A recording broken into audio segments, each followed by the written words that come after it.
చాలా ఇబ్బంది పడ్డాడు. ఊళ్ళో అందరు ఫోన్ చేస్తే మా తమ్ముడు రాకపోతే ఊరంతా నాకు ఫోన్ చేశారు. సార్ అప్పుడు ఎంపీటీసీ నర్సింగ్ ఉండే వాళ్ళు ఫోన్ చేసి మేము నాన్న దస్తాలో చూస్తావు బిడ్డ నీకు ఎందుకు మేము చూసుకుంటాం మీరు అన్నీ చేద్దు చూంచు అంటే వాళ్ళే కార్లు వేసుకొని వచ్చిండు. చూంచిన ఇప్పుడు 5 సంవత్సరాల నుంచి నేనే పెట్టుకుంటాను, తిండికి అంచి నేనే పెట్టుకుంటాను. ఆస్తంతా అమ్ముకొని పోయిన మా తమ్ముడు ₹1 ఇయ్యలే. ఇప్పుడు అంటే మరి సచ్చినా కూడా కుండ పట్టద్దు అని చెప్పింది. ఆ మాట నేను ఇచ్చినాకనే ఇవాళ నాన్నకు తెలియకుండానే భూమి అమ్ముకున్నాడు. అసలు వాని పేరు మీద పట్ట చేసిన ఒక్కొక్కడు కదని చెప్పి నమ్మి పట్ట చేసిండు. చేసినందుకు మొత్తం చేసుకున్నాడు, అమ్మిండు. అమ్మ చచ్చిపోయిండు, నాన్న చచ్చిపోయిండు అని చెప్పిండు. ఆర్డీ ఆఫీస్లో ఎంఆర్ ఆఫీస్లో అదే చెప్పిండు. ఇవన్నీ రికార్డులు ఎంఆర్ ఆఫీస్లో ఉన్నాయి, ఆర్డీ ఆఫీస్లో ఉన్నాయి, మీరు చెక్ చేసుకోండి. అది పరిస్థితి మా నాన్న పరిస్థితి.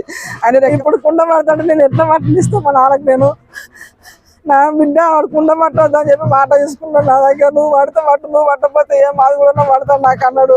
నేను పుట్టలేదా నాన్న, నాకు నీ ఆస్తి వద్దు ఏం వద్దు, నేను పట్టుకుంటా నాన్న, నేను చేసుకుంటా నాన్న అని చెప్పిన మా నాన్న. ఇవాళ వచ్చి మనం పడతా అంటే ఊరలందరూ ఒకటే గొడవ చేస్తే నేను ఒప్పుకోలే. మా నాన్న ఆత్మ శాంతించదు, నా జీవి ఆగమాగా తిరుగుతుంది అని చెప్పి పట్టని ఇవ్వలేదు. నేను ఇవాళ ఇప్పుడు వచ్చి ఏమని చెప్తాను అందరూ. ఇద్దరు అన్నదమ్ములకు తలా 6 ఎకరాలు పంచుకున్నారు. పంచుకున్నాక అక్కడ అమ్ముకొని వచ్చి ఇక్కడ మా చెల్లెలు వరకట్నం కింద ఇచ్చుంటే నేను ఆ భూమిని కొన్నాడు, ఈ నారాయణ కొన్నాడు. కొని ఈయన సేద్యం ఇప్పుడు మొన్న చనిపోయేదాకా 4 మంచంలో పడేదాకా కూడా వీడే ఈ నారాయణే కాస్త చేసుకున్నాడు. అయితే ఈమెకు ఒక కీ పర్సన్ ఉండేది గొల్లామె, దాని గురించి వాళ్ళ తండ్రి ఆ కొడుకు పేరు మీద చేసిండు భూమి.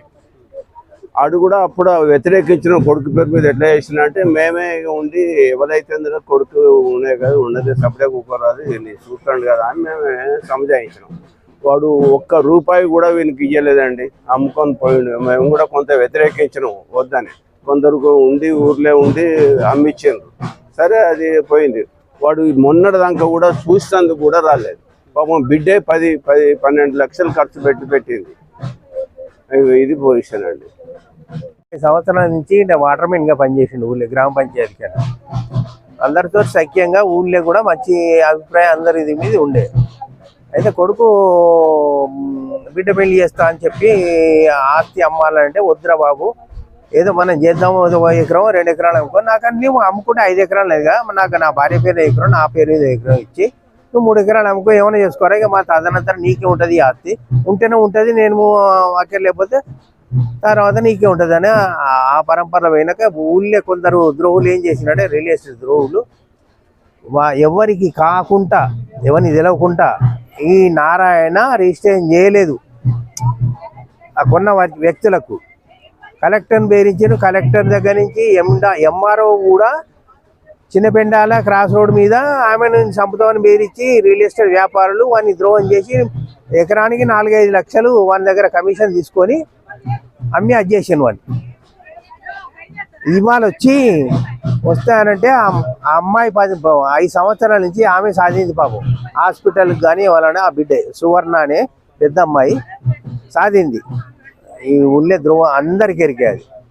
ఇవాళ నేను వచ్చా అని చెప్తే ఆ అమ్మాయి అసలు నారాయణ చనిపోయిన వ్యక్తి కూడా లాస్ట్ టైంలో కూడా చెప్పినాడు, బిడ్డ నాకు చేస్తే నువ్వే చేయాలి, వాళ్ళు నా కొడుకుని దగ్గర రానీకు ముట్టుకొనియకు అని చెప్పి చుట్టుపోయి 4 వ్యక్తులు కూడా వాళ్ళకు కూడా చేపించాడు. వాళ్ళ ఇయ్యంపునికి కనీస కాస ఇప్పుడు ఇదే నారాయణ అని కృష్ణ ఉన్నాడు కదా, కృష్ణ ఇయ్యంపుని కూడా ఫోన్ చేసినాడు. కృష్ణ ఇవాళ ఆ విషయం కూడా చెప్పిండు, నాకు కూడా చెప్పిండు సార్ మాకు ఇట్లా చేసిండు అది ద్రోహం. మరి ఏం చేస్తారు మరి ఏది పరిస్థితి ఏంటంటే ఇక మనం అయితే ఏం చేయలేం కదా, ఇది అంటాడు కదా అంటాడు అని అంటే అయితే నమ్మే వ్యక్తి అయితే కాదు. ఎవరు వాడిని అయితే ఎవరు నమ్మరు. మీరు ఎవరైనా నమ్మి వానికి ఏమన్నా షూరిటీ కనీసం తల్లికి దాని స్వచ్ఛందంగా దానికి మీ బ్రతికేంత కాలం ఏమన్నా అది కావాలన్నా కానీ ఇక మనమైతే ఏం చేయలేము. వాడు ద్రోహి, నమ్మక ద్రోహి, వాడు చెప్తే మూర్ఖుడు అని చెప్పి వాళ్ళు కూడా పల్లగుట్ట నుంచి వచ్చారు.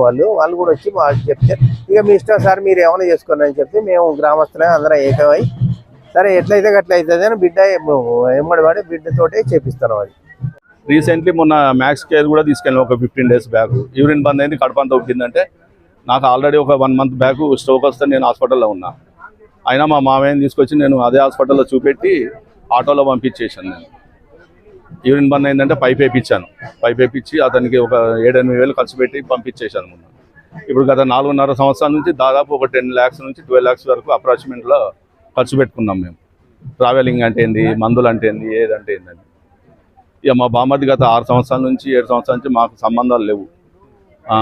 ఇక ఊరోళ్ళు వాళ్ళు వీళ్ళు ఎవరన్నా అడిగినా కానీ నాకు సంబంధం లేదు. రీసెంట్లీ మొన్న ఆర్డీఓ గారు ఎంఆర్ఓ కూడా ఎంక్వైరీకి వచ్చారు ఒక 20 days బ్యాక్. నా వీడియో ఉంది. అతను అడిగితే నారాయణ గుట్టలేదు నేను, భారతమ్మ గుట్టలేదు నేను, నా అయ్యవ ఎప్పుడో చచ్చిపోయిండు అని చెప్పి ఇచ్చిండు. అది వీడియో ఉన్నది నారా.